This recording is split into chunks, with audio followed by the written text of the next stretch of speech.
and today I'm sharing my version of the classic beef and broccoli.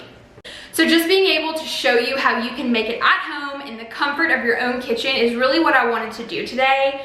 I know it sounds so intimidating, but I promise it's simple and easy. It is healthier, but still has the exact same flavor. For the beef, you're gonna need at least 1 pound of sirloin steak. You're also gonna need some cornstarch, some soy sauce, and some salt. For the rest of the beef and broccoli, you're going to also need 2 cloves of garlic, 1 white or yellow onion, whatever you prefer, some broccoli, some ground ginger, sesame oil, brown sugar, and then you're also going to need some more soy sauce and cornstarch. And just keep those in separate bowls. Before we start cutting the meat, I went ahead and just heated up some olive oil in a pan or a wok, skillet, really whatever you have is gonna work. Just make sure it's enough to hold all your broccoli and your beef. I'm gonna grab the steaks, and I've been letting these sit out so that they can come to room temperature. You can go ahead and cut any of the fat off. So this one kind of has a lot of fat on this side.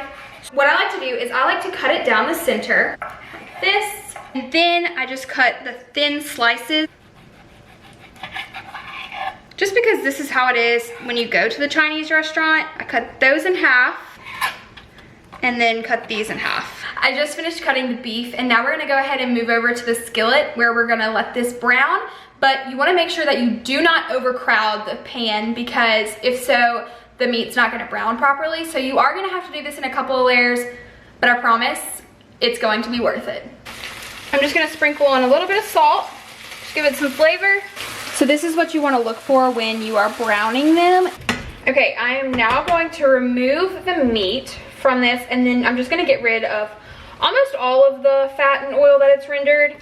I'm going to keep about a teaspoon for the onions to saute in, but I'm just going to put that to the side, and then we're going to make the sauce that goes on the meat. So for the meat, you're just going to get a little bit of the soy sauce right here, and you're just going to put it into another bowl.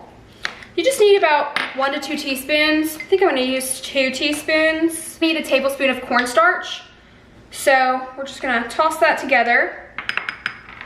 Okay, so the cornstarch and soy sauce formed a pretty good layer of flavor, and we're just gonna remove this from the heat and get sauteing on the onions.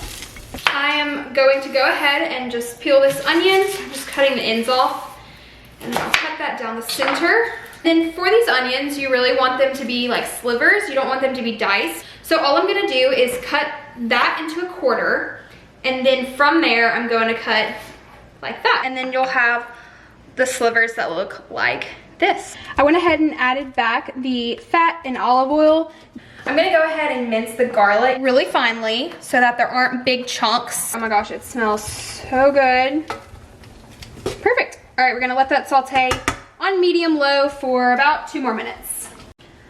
I am slicing the broccoli, just making sure that there aren't big like bites of broccoli, like that, and just continue doing that until they're all the good size that I want. I went ahead and put that in a saucepan. Now it's on the heat on medium-high. We're gonna let this boil, but you have to be careful, because as soon as it starts to boil, or as soon as you start to see white bubbles, you need to immediately put some water in it. I put some water in this measuring cup that it had this mixture in it, so that's why it's brown. It's not dirt water, I promise. But as soon as those white bubbles start to form, we're gonna pour that in and thin out the sauce. Our sauce is boiling. You can tell that it is the perfect consistency.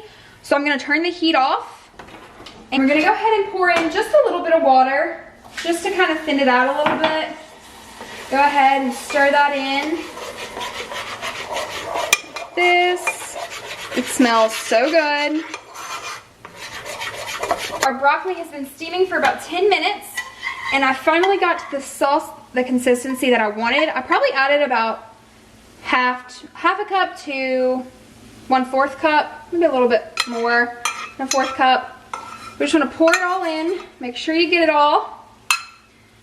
And then you can grab your tongs and just toss that all together. I'm adding the meat back in so it can get all of those delicious flavors. It smells so good. I feel like I'm at a restaurant right now. We're just gonna toss this together. It looks perfect. Okay guys, I get to try it now, but it is literally steaming. It's so hot. I wanna get a bite with both this beef and the broccoli. This one looks good.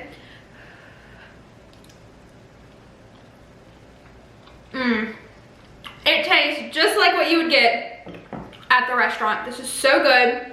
The beef is still extremely tender, and the broccoli still has that crunch, but is soft, just like you would get at the restaurant. To get the written recipe, you can click the link below. I hope you enjoyed spending time with me today. I'll see you next time.